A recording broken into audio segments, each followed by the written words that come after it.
मैं जेजेपी की बात करूं, मैं उनका भी स्वागत करूँगा। नहीं, वो इकट्ठे हैं ना, ये तो एक दूसरे का पैर काट रहे। अब ये शैलजा को डालने के चक्कर में वो भाग रही है। क्या घबराऊं कि मैं चुनाव लड़ूंगा? ये आपको किसने कह दिया कि मैं चुनाव लड़ूंगा? दिवालिया नहीं टूट गया बीजेपी का। जिस पार्टी के पास अपना उम्मीदवार ही नहीं है, वो फिर किस लिए मीटिंगें कर रहे हैं और किस लिए प्रभारी लगा रहे हैं? चौटाला साहब को तो हम चुनाव लड़ाएंगे। और जैसे इलेक्शन डिक्लेयर हुआ, मैंने प्रेस के माध्यम से एक बात कही थी कि हल्के के लोग जिसका नाम तय करेंगे, हमारी पार्टी उसी की मदद करेगी, उसी को चुनाव लड़ाएगी। मैंने तो कल पंचायत पे छोड़ रखा है। कल वहाँ इलाहाबाद हल्के के लोगों की एक पंचायत हो रही है, जिसमें मेरे ख्याल 15 से 20 हज़ार लोग आएंगे।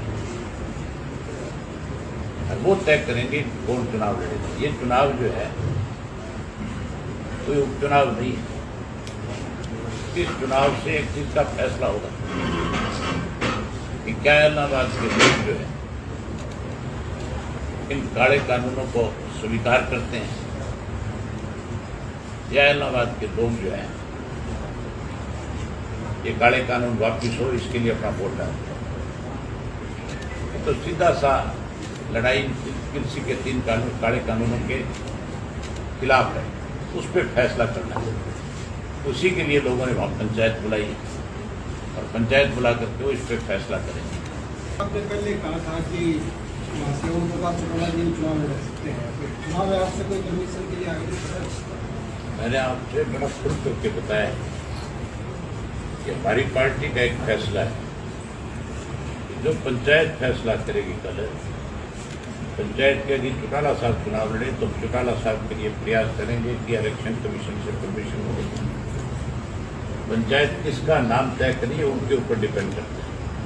और उस पंचायत में कोई 100, 200, 400 लोग नहीं होंगे, 15 से 20 हज़ार लोग होंगे। ये वो फैसला है। चौटाला साहब को तो हम चुनाव लड़ाएंगे जब जनरल चुनाव होगा। इलाहाबाद इलेक्शन को लेकर बीजेपी का भी एक बयान सामने आया है कि संयुक्त किसान मोर्चा को इलाहाबाद में अपना उम्मीदवार उतारना चाहिए। बीजेपी ये बात कहती है। बीजेपी तो किसान को किसान मानते ही नहीं, तो फिर वो किसानों को सलाह क्यों दे रही है? फिर तो सलाह नहीं देनी चाहिए। और अगर संयुक्त मोर्चा कोई किसान कैंडिडेट खड़ा करेगी तो उस पर विचार करेंगे। चर्चाएं गोविंद कांडा को लेकर के भी है कि बीजेपी उसे अपना कैंडिडेट बना सकती है। आप ये देखो ना, फिर दिवालिया नहीं टूट गया बीजेपी का। जिस पार्टी के पास अपना उम्मीदवार ही नहीं है, वो फिर किस लिए मीटिंगें कर रहे हैं और किस लिए प्रभारी लगा रहे हैं? ये तो दिवालिया पिटने वाली बात है नहीं है। उनकी पार्टी के पास आज की डेट में कोई उम्मीदवार नहीं, इसीलिए तो गोविंद कांडा का नाम दे रहे हैं। एक कैंडिडेट जेजेपी से भी है, बताया जा रहा है कि वो बीजेपी के सिंबल पर चुनाव लड़ सकता है। ऐसे भी कुछ कयास है कल से। अच्छी बात है, तो स्वागत करेंगे वहाँ, और मेरे से पहले वहाँ के लोग स्वागत करेंगे उनका। आप भी आना और देखना स्वागत कैसा होता है। तीनों कृषि कानूनों के अलावा भी कोई मुद्दा रहेगा चुनाव में? सबसे बड़ा मुद्दा यही है आज देश में। और हरियाणा का किसान जो है लगातार पिछले 10 महीने से इन 3 कृषि काले कानूनों के खिलाफ अपना घर बार परिवार छोड़ करके लड़ रहा है। तो इससे बड़ा मुद्दा और क्या हो सकता धान की परचेज भी रोक दी है, धान की परचेज रोक दी है 11 तारीख है। धान की परचेज रोक दी नहीं, किसान का धान सरकार नहीं खरीदेगी। MSP की बात कर रहे थे और आज किसान का धान जो मंडियों में रुल रहा है। बाजरा टोटल इन्होंने खुल करके कह दिया कि हम पहले तो कहते थे एक दाना खरीदेंगे, और अब कह दिया कि कोई एक दाना भी बाजरे का नहीं खरीदेंगे। उल्टा ये कहा कि 500 या 600 रुपये देंगे। वो 500-600 रुपये केवल बयान है इनके। आज की डेट में बाजरा बाजार में बिकता है 1200 रुपये। अगर इनके 500 रुपये और भी मिला गया, 700 मिला दो तो 1800 हो जाएगा। बाजरे का MSP आज भी 2200 रुपये है, 2250। तो 450 रुपये किसान का खा गए कि नहीं खा गई? सर, सियासी गलियारों में चर्चाएं हैं, हो सकता है ये कयास हों कि इस उपचुनाव से पहले किसान आंदोलन को लेकर के कोई बीच का रास्ता निकाला जा सकता है। एमएसपी पर सहमति और 2 कानूनों को वापस लेने की चर्चाएं अभी तक हैं। इसे किस तरीके से आप देखेंगे? ये फैसला तो किसान यूनियन ने करना है, संयुक्त मोर्चे ने करना है। आपका रिएक्शन से इस वो उनको बुलाएंगे, उनसे बात करेंगे, वो कितना सहमत होते हैं। हमने तो पहले दिन से ये कहा है कि जो फैसला वो करेंगे हमारी पार्टी उसका समर्थन करेगी। सर एक सवाल है, जैसे जी बीजेपी और कांग्रेस वाले ये कह रहे हैं कि आज के 3 कृषि कानून हट गए हैं, जो अभय चौटाला दोबारा मैदान में उतरेंगे या इनेलो उतरेगी। मैंने कहा ना कि मैं तो क्या घबराऊँ कि मैं चुनाव लड़ूंगा। ये आपको किसने कह दिया कि मैं चुनाव लड़ूँ? मैंने कहा ये फैसला पंचायत आपकी करेगी। पार्टी तो उतरेगी सर, इसकी इनेलो। हमारी पार्टी ने पंचायत पे छोड़ दिया कि वो पंचायत फैसला करे। वो अगर हमारी पार्टी का आदेश करेगी चुनाव लड़ो तो लड़ेंगे, अगर वो कहेंगे ना लड़ो तो नहीं लड़ेंगे। अच्छा, नहीं लड़ेगी। एक सर मतलब आप पहले विधायक थे पूरे देश में जिन्होंने इस्तीफा दिया था इकलौते, तो अब आप क्या मानते हो कि पिछली बार आपका मुकाबला बीजेपी से था, तो इस बार आपके मुकाबले में कौन हो सकता है नियर अबाउट? मेरे मुकाबले की बात तो तब करो आपकी ना, पार्टी मैं सर, कभी पार्टी पड़ जाऊं। पार्टी हैं? पार्टी अब आप देख दो, जिन पार्टियों के पास कैंडिडेट नहीं है, पंचायत के मुकाबला आप कहाँ किसकी बात करोगे? पंचायत के कैंडिडेट के मुकाबले में कौन होगा? है? और जो पंचायत होगी कल, हाँ। उनका जो कैंडिडेट होगा उसका मुकाबला किससे हो सकता है? किसान का मुकाबला तो सरकार से होता है, बीजेपी से। सरकार से लड़ता है किसान। कुछ खबरें इस तरीके की भी थी सर कि कल की जो कांग्रेस की बैठक थी उसमें कांग्रेस के एक बड़े नेता ने कुमारी शैलजा को कहा कि उनको भी चुनाव लड़ना चाहिए ऐलनाबाद का स्वयं, और साबित करना चाहिए कि कांग्रेस मजबूती के साथ आ वाले रही है। को कांग्रेसियों ने फंसाया था। ये तो एक दूसरे का बैर काट रहे।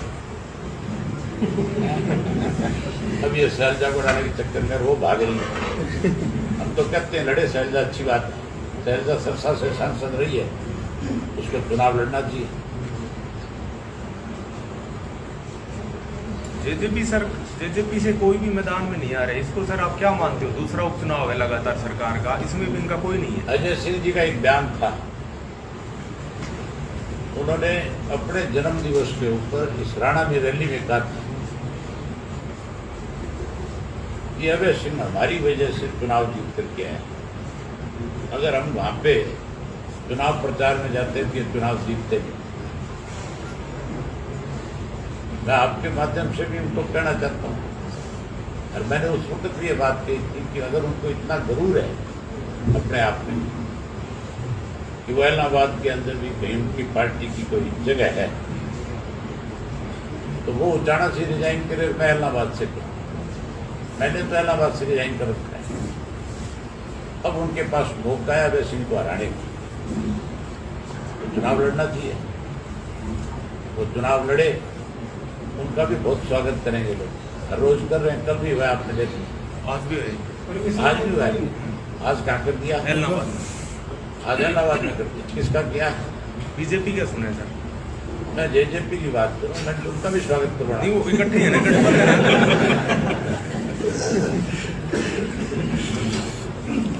एक सिनेरियो ऐसा भी बन रहा है सर कि 3 पार्टियां हैं, मान लीजिएगा कि आप चुनाव लड़ते हैं पंचायत में, जो भी फैसला हो, कांग्रेस, बीजेपी, उनकी सहयोगी जेजेपी, ये तीनों मिलकर के संयुक्त उम्मीदवार उतारे। फिर देखो लोग वाकई क्या सबक देते हैं, क्योंकि कांग्रेस और बीजेपी आपस में मिली हुई है। अगर मिले में ना होते तो भूपेंद्र सिंह हुड्डा या शैलजा कभी ना कभी ये बयान जरूर देते कि इस देश में लोकतंत्र की हत्या हो रही है। हरियाणा का इलेक्शन क्यों है, उसके लिए उन्होंने कभी चर्चा नहीं करी। तो आपस में मिले हुए हैं, नहीं मिले हुए। अब इनको मिलकर ही चुनाव लड़ लेना चाहिए, ताकि लोग जो है एन अच्छी तरह से सारी चीज़ क्लियर कर।